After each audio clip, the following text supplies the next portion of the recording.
Hello, everybody. Welcome back to the NBA Front Office Show. NBA Front Officers, welcome in. Whether you like that name or not, welcome in.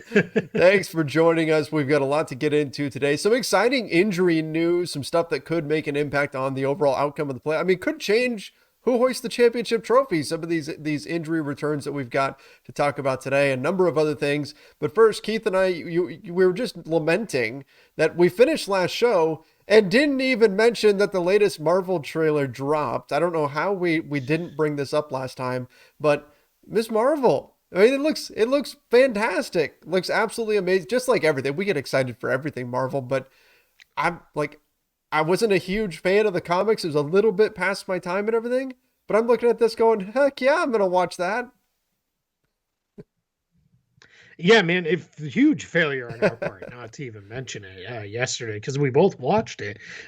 It was so cool to me the number of people who were in the Mm-hmm. comments saying, oh my God, it's a superhero who looks like Oh yeah, me, like finally a brown superhero, like all these stuff. Like that's so cool. My daughter's super excited because one, it's yeah. a girl, it's a teenage girl, it's like gonna have some like high school drama in it. She loves Spider-Man because of Yep. that, right? Because that's like her, she's a little younger, but like her age of interest stuff right now. So yeah, I cannot wait. Like we got Moon Knight starts in Oh. 2 weeks from today. Moon Knight comes out, and that one's gonna be Mhm. awesome. So I can't wait for that one. And then yeah, and then we'll have that'll take us right into Doctor Strange. That'll take us into Ms. Marvel, and yeah, it's just gonna keep going. And and in the interim time when you need a little something else, you get a little Star Wars Mhm. stuff going on. We're talking about that a little bit too. We get some Star Wars shows coming with Oh Obi-Wan, yeah. and man, it's just you sit here and you look at the stuff, and it's like, man, just keep bringing me content. I More. will absorb all of it that I can. Yeah, I'm so At this excited. point, Keith, we're gonna have to have at some point during the summer drought, we're gonna have to have a show that's just dedicated to all the nerdy stuff that we Yeah, get into, shows, month whatever it worth of is. Yeah, shows, whatever it is. Yeah, yeah. When we get into August and there's literally nothing happening that's basketball right. wise, we'll get deep into the Marvel universe. So who knows, man? Maybe we'll find there's more of an interest in that, and that's what we'll try to. The NBA front office slash Marvel show. Yeah, So that's we'll it. come up with a catchier title, but And then we'll as we're breaking down Marvel episodes and movies, we'll hey, and the Lakers signed this guy as a throw in at the end. all right, let's start with this because I'm super excited about the injury stuff. Jamal Murray, because we had heard just the other day that now it was kind of like 50-50 on whether or not he was going to come back. He's coming back. He's being assigned to, well, assuming all goes well, he's being assigned to the Yep. G League. That'll give him a chance to get his legs under him, which first and foremost, that's great. We're starting to see higher profile guys spend time recovering in the G League, which is more like Major League Baseball style, where Hmm. guys who are coming back from injury will spend a little bit of time in the minors to kind of get up to speed. And so that's a good thing I think for the G League now, as far as that becoming a more and more legitimate thing every single year. But bigger picture Yep. for the Denver Nuggets, you get Jamal Murray back. That's huge. Michael Porter Jr. still, we're not sure exactly there, but just getting Jamal Murray back is massive for them and just puts potentially another team into the mix in this wild scenario that we've got coming into the playoffs where you've got probably 8 teams that you could look at and say, this team could win a championship. Like if everything hits just right for Denver, they could be in that mix too once they get everybody healthy. Yeah, for sure. I mean, what's interesting is Denver's only a game and a half ahead of the Mm-hmm. Wolves for that 6-7 line, and that's such an important line, right? Because it keeps you out of Yep. the play-in tournament if you get that 6 seed. But they're also only a game and a half out of fourth, behind Utah and Dallas, who are tied for the 4-5 spot. So it it really is kind of the West has now kind of divided itself into some tiers. You've got the Suns in a tier of their own, then you've got the Grizzlies and Warriors fighting it out for 2-3. Then you've got really kind of Jazz, Mavericks, Nuggets for 4, 5, 6. Maybe Minnesota can catch Denver for 6. Probably not I mean, they're only 3 games behind the Jazz and Mavs, so I guess that's not so far. That's a bad week, and you by one and a good week for yourself, and you make that up, and then you got the Clippers kind of sitting in a tier in their own in the 8 spot, and then you got Lakers, Pelicans, 9, 10. So we're into all these tiers now are forming in the West, whereas the East, it's really still kind of like couple tiers of just mashed together teams. But yeah, when we talk about the Nuggets specifically, anything they can do to take a little bit of the load off Yeah. Nikola Jokic, huge, because he's just had to do so much for them, and he is one of the guys. He. I don't mean this at all that he's out of shape. He's not athletic, because that's not what I'm trying to say. But because his game is not really based on speed and athleticism, he can carry a heavy load and a heavy Mm-hmm. minutes load better than I think most others. That's probably one of his best skills is how durable he is. He just doesn't ever miss time. He's always in the games. But you don't want to go into the playoffs with this dude having to do everything. And yeah, and then you mentioned it, briefly. We don't know fully. We haven't Mm-hmm. gotten full word. A little bit of news out of Denver. Michael Porter Jr. is not going on this G League assignment, and it sounds like it's for good reasons, because it sounds like he's maybe a little closer to coming back. And again, just another scorer that you can get. Even if you can get Murray and Porter 15 minutes a game each, that's 15 minutes a game of good solid offensive play, most likely. But not to be a downer, we're in the middle of March. This has to happen within the next Mm-hmm. week or so, because otherwise there's just not enough time to ramp these guys up. And that's what you get a little worried about is, are you going to have enough time? Because you can't be trying to incorporate guys in the first round of the playoffs. The good news is, as far as the system goes, there's no, like we talked about it with Ben Simmons, right? That's going to Yeah. take time. There's no ramp up time needed. They know what the system is. They should be able to, plug them back in. It's more just about finding their rhythm on the court. Exactly. And so that could be a big step for the Nuggets, could be a big thing for the NBA playoffs. We'll see what winds up happening, but like you said, should be a little bit easier to incorporate him. And another guy that's going to be able to just slide right back into his team, Jarrett Allen, will not be having surgery to fix the broken finger. Instead, he is expected to be back before playoff time. Again, fingers crossed. Well, pun intended, I guess. Fingers crossed. Don't cross them too far, but fingers taped that Jarrett Allen, that's a good one. Jarrett Allen will be indeed back and ready to go. It's so important for these Cavs who have had a great season, a surprising season, have slid a little bit recently, but still can be a very dangerous team come playoff time, but they need Jarrett Allen back in there. So good news, no surgery, and hopefully he'll be back and ready to go for the playoffs. Yeah, I mean the Cavs, they're 4-6 in their last 10. The Raptors are 6-4, and they've closed to within a game of Cleveland. Cleveland is also now, they're only 3.5 ahead of Brooklyn. So that's within striking distance, right? That's if the Nets can keep playing well, which they've won 4 straight now with Kevin Durant back in the group in the lineup. Now we're going to get to him in a minute, but we talked about it yesterday. Kyrie now only has 3 games left that he can play in the regular season, so that's going to be kind of something to watch there.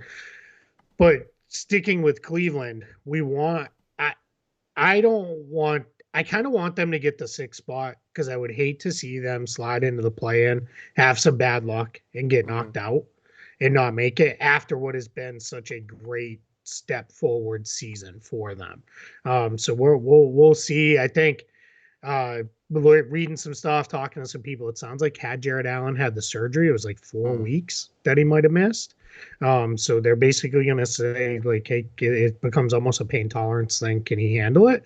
And if he can, then great. We get him back out there, and they're getting healthy, right? Karis LeVert's been back. Rajon Rondo is back for the most part. So sounds like they're going to be probably as healthy as they're going to get, because I don't think Colin Sexton is going to make that return. Remember, it was a couple months ago, I want to say, that we had maybe he could make it back. That we haven't heard anything on that, so I don't think that's going to happen. It was always doubtful that he was going to. It was just kind of that was left out there. If he pulls a Cam Akers or something like that, then maybe somehow he makes it. But it was doubtful. So, again, could be. And factoring in he's going to be a free agent, like you're not going to push things going into the summer. That's a good point. And not just from a team perspective, but from Colin Sexton's perspective. If you're heading into free agency, let's say you come back and you're at 80% and you don't look very good, we talked all about how important his percentages are to his overall value. If you, let's say you come out and you shoot poorly and you don't look good, you might have just done damage to your free agent prospects or God forbid you right, get yeah, hurt or you suffer another again, injury. right? Like that's yeah. Yeah. So Yep. there's a lot on the Yeah. line there. So this makes a lot of sense. But in any event, Yep. Jarrett Allen should be back. That's fantastic news. Mm-hmm. Let's Let's go to Gordon Hayward let's do that. because it's another one on the positive side. Sounds like he's going to start ramping up his work this week, working back into contact work next week. He's been out a while now. So if you're the Hornets, they've done well holding off the Wizards. I think they're gonna pull that off. The Wizards are now 4 games behind the Hornets, so that's a pretty 3 in the loss column, but 4 overall. That's we're starting to think that's probably not happening there. So Charlotte is 2 games behind Brooklyn, so maybe there's still a chance to move up into that 8 spot and get into that first play-in, but you got to get healthy. Got to get your guys back. Got to get playing because I think the challenge with the Hornets is they don't have a Hayward replacement on their roster. They become a bigger team because Miles Bridges slides down to the 3, and then you start PJ Washington alongside Mason Plumlee, and you just don't have that other playmaker shooter that you've had. They're a better team when Bridges is at the 4, Hayward's at the 3, and then you've got Ball and Rozier in the backcourt. So I'm very hopeful that he can get back and stay on the court. But that was a pretty nasty sprained ankle that he suffered. So, but sounds like maybe. So if they're saying ramp up this week, contact next week, maybe a couple contact practices early in the week, maybe by the end of next week he's back, which is important. I mean, just get him back on the floor, get those reps in, get his legs under him. You're going to need him come playoff time, so get him back in end of next week.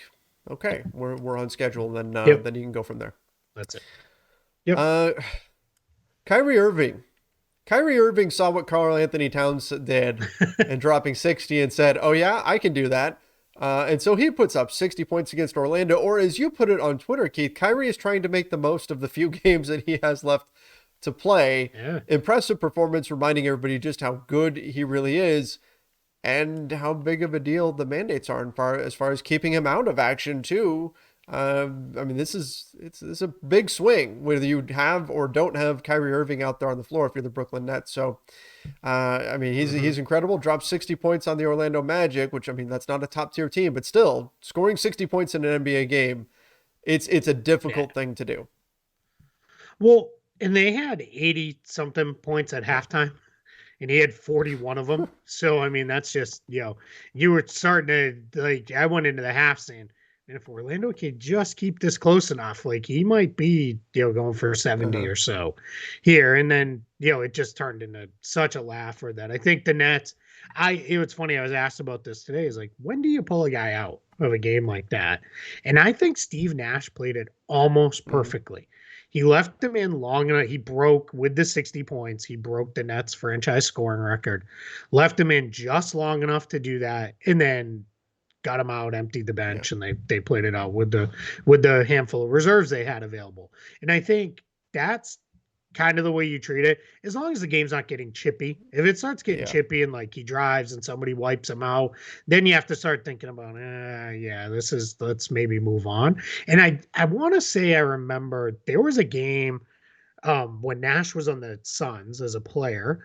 I think it was Raja Bell got hurt in a late season game. Maybe hurt an ankle or something. I may have the player wrong, but it affected him into the playoffs, and they weren't as strong of a playoff team. And I remember Nash, kind of saying like, we played, because remember Mike D'Antoni only played 8 guys. Yeah. So it was, I know you're familiar with that from his Lakers time. But it was, I remember Nash kind of making a comment of like, we didn't need to be out there up 25 in the fourth quarter. That was the time. And that's when Bell got hurt. And I kind of wonder if that's stuck with him of like, I want to get my guys out of there. But when you have a chance to make history, let the guy make history and go. Yeah, that's absolutely the way to do it. You don't want to put any unnecessary risk onto the player, especially this close to the playoffs. But if you have a chance to do that, you want to make sure the player takes that, because that's big for the player.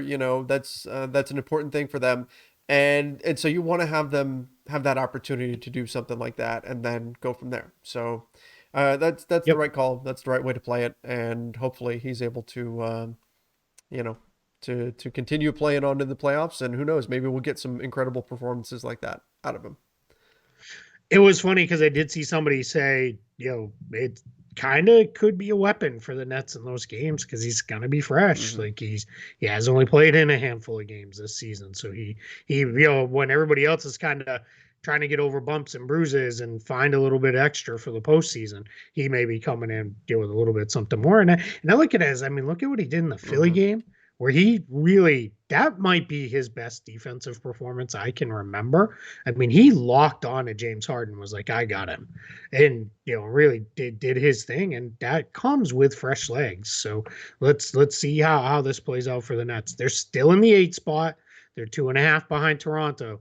I'm just gonna say, just because I think it's worth repeating, that's not where they want to be, because then that means Kyrie can't play in the first game in Hmm. Toronto, and he wouldn't be able to play when they come back home if they lost that game in the second playing game back in Brooklyn. So they either want to get up to 7, or they probably wouldn't mind seeing Toronto pass Cleveland and Cleveland slide into to 7 themselves. And of course, the Nets would love to get up to Sure. 6 if they can pull that off and run the Cavs down from behind. I just that one. They're 4 games behind in the loss column. That starts to get to be We're a bit we're much. running out of runway for that. Yeah, yeah, 13 games left. All right, let's get to the Knicks. Reportedly, according to Jake Fisher from Bleacher Report, the Knicks plan to keep Tom Thibodeau.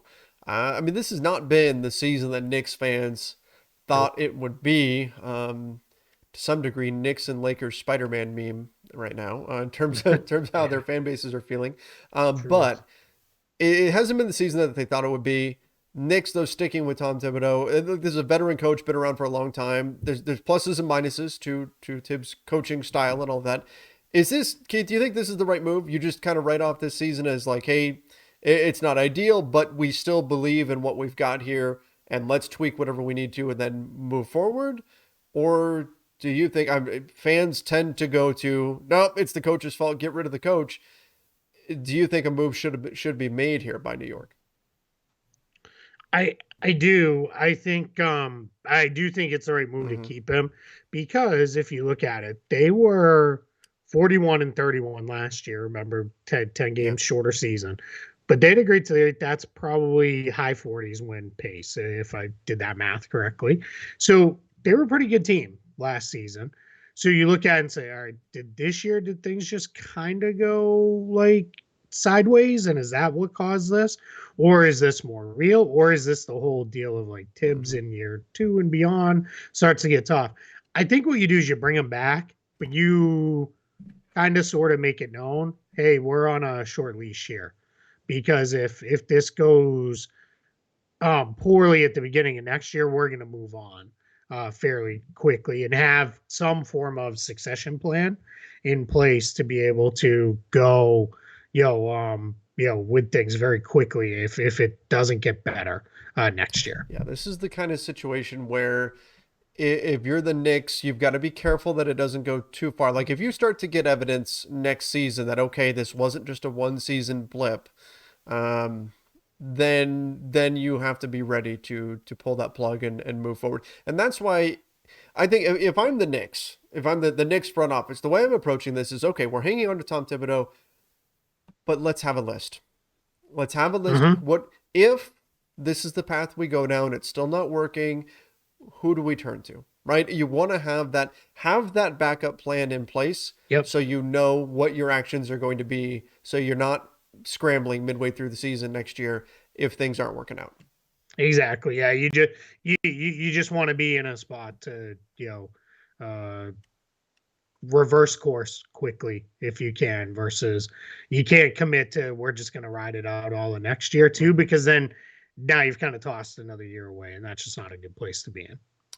All right. A negative injury story here. Jaden McDaniels out for the Wolves. That's a tough loss for them. Out due to an ankle sprain. Been a solid season for Minnesota, Mm-hmm. but now he's going to be lost for probably at least a few weeks that he's going to be out. Yeah, they said they'll reevaluate him in a couple weeks, but that Okay. was just the reevaluation in a couple So it could be a weeks, and that while. generally, as we know, does not mean the return Hmm. to that. Yeah, I mean, he's been a big part of their rotation. He's been a part-time starter. He basically starts in the days when Jared Vanderbilt doesn't play, or if they go a little bit bigger in the front court, if like Anthony Edwards is out, or if Edwards slides down from the three to one of the backcourt. But 9.4 rebound or points per game, 4.3 rebounds. He's almost at a steal and a block per game, but in limited minutes, he only plays 26 minutes a night. So that's a pretty big impact. His shooting's dropped off a little bit this year, but he's generally a okay shooter from the outside. But he does kind of play a pretty big role as one of their better defensive forwards because they don't necessarily have a lot of that. So yeah, so that is concerning that he's going to miss some time here and there. They're going to have to lean on guys like Vanderbilt more, Torian Prince probably a little bit more as well in that grouping. Prince will probably see his playing time tick up some off the bench. Maybe Jake Layman, Josh Hmm. Okogie get back in there. We'll see. Last thing we've got here, your Celtics. Your Celtics made a move. Malik Fitz. Yeah, How does Malik Malik. fit? Yeah, Malik fits. He fits quite well on the bench. He's become quickly beloved in Boston because he has some incredible bench reactions to big That always plays. helps. He's like one of those. Yep. Yeah, he's one of those guys who's like jumping up and Hmm. down, and he's When I'm sure you saw when Jaylen Brown absolutely sent Maxi Ooh. Kleba to oblivion. Yes. Or to Bolivian, as Mike Tyson would say. He and then dapped up KG during play, which was funny because some of the old heads were like, it shouldn't be. Get back on defense. It's like, no, you dunk a man like that and you can dap up KG on KG day. You absolutely do it.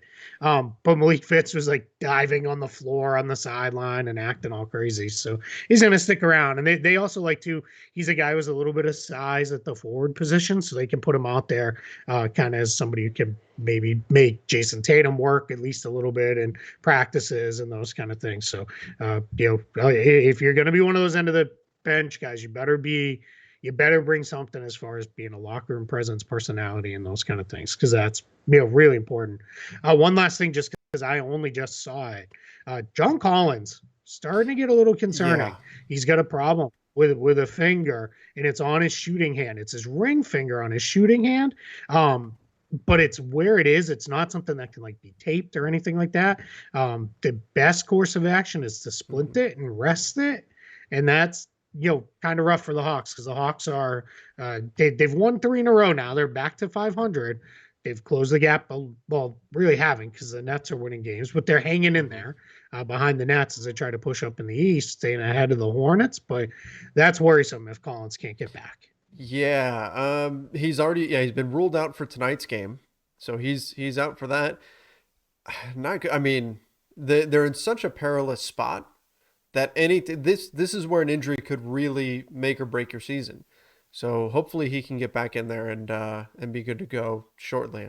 I got to look at the schedule to see what their next opportunity plays. I'd imagine probably Friday, unless they go back to back. Yeah, I think so. I Let's haven't see here. looked. Yeah, because there's only one game on the Right. schedule tomorrow. It's a blockbuster Magic Pistons game. Oh, they've got Memphis on Let's see. Friday. The Hawks do. Yeah, so that's tough. That's a Hmm. tough one. So yeah, tomorrow NCAA tournament kicks off in full tomorrow. With the full bracket slate. You still have plenty of time up till tip off tomorrow, twelve Hmm. fifteen Eastern. You can join our bracket group, Front Office Fans, or Front Office Show Fans is the name over on ESPN. The link is on my Twitter. You can find it a couple different places, Ooh. but you can join in, and we're gonna let whoever wins the bracket give us a prediction, a rant, something that they want to get off their chest. If you really don't feel like doing that, if you want to give us a show topic, we'll take that. It's just keep it appropriate. It's going to be okay, but we will do that for the winner, and then of course you get bragging rights, right? You'll be able to tell everybody you won our bracket pool. But up until 12:15 tomorrow, 12:15 Eastern, when Colorado State and Michigan tip it off, you'll be good. Who do you know on those two teams? Anybody? You got anybody in mind? I know you're not a big No, college I guy. don't. I don't. I'm actually just looking at All the right. bracket now. It's filled in a lot since I last checked. I was like, whoa, okay, we've got multiple pages now of people who have Oh joined man, the I groups. love I'm it. gonna put the link again in the description down below. Perfect. So yeah, make sure you guys sign up. All right, I'm going to give you the guy to watch in that very first Yep. game. You ready? David Roddy from Oh, Colorado State. okay. He is he's a forward guard size guy, about 6'5", pretty tough. He's a pretty good shot maker. He's going to get drafted if he comes out early. Probably will. So that's somebody watching. Then Michigan has a couple big guys, Musa Diabate and Hunter Dickinson Okay. are two guys to watch for Michigan, as well as Caleb Houston. Another guy who looks pretty solid. But David Roddy, if he had a good tournament run, he might be able to play himself in a first round status. So he's right on the cusp. I like it. I like it. Cool. All Yeah. right. Whoever drafts him, you get automatic like Rowdy Roddy Piper. Right? That's it, right? You Yeah, can you make got all all sorts the of memes that you want and no doubt. good to go with Yeah. that. Yep. All right. Before we finish up today, I did want to take a moment and read. We got a great review over on Apple Podcasts, and just Yeah, these mean a love ton it. to us. So I wanted to make sure that we addressed it. This came in on Friday. I didn't check it over the weekend. We checked it yesterday and mentioned it, but we've got a review here that says Keith and Trevor have excellent chemistry. They both display a tremendous amount of knowledge of all things NBA. In particular, they do an excellent job of breaking down trades, contracts, cap space, and draft picks. There aren't two podcasters out there who have a better understanding of the finer details of the league than these guys. That's That's very very appreciate. nice. Yeah, very Yeah, nice. So we really love it. do appreciate these reviews that come in on Apple Podcasts. They help us out. They Huge. help the show. You give us that five Big star time. rating too. And it's definitely something that helps. And again, we love reading the feedback. So make sure if you haven't done it yet, please give us that rating, that review over there on Apple Podcasts, or you can do it on Spotify, wherever it is that you listen to podcasts.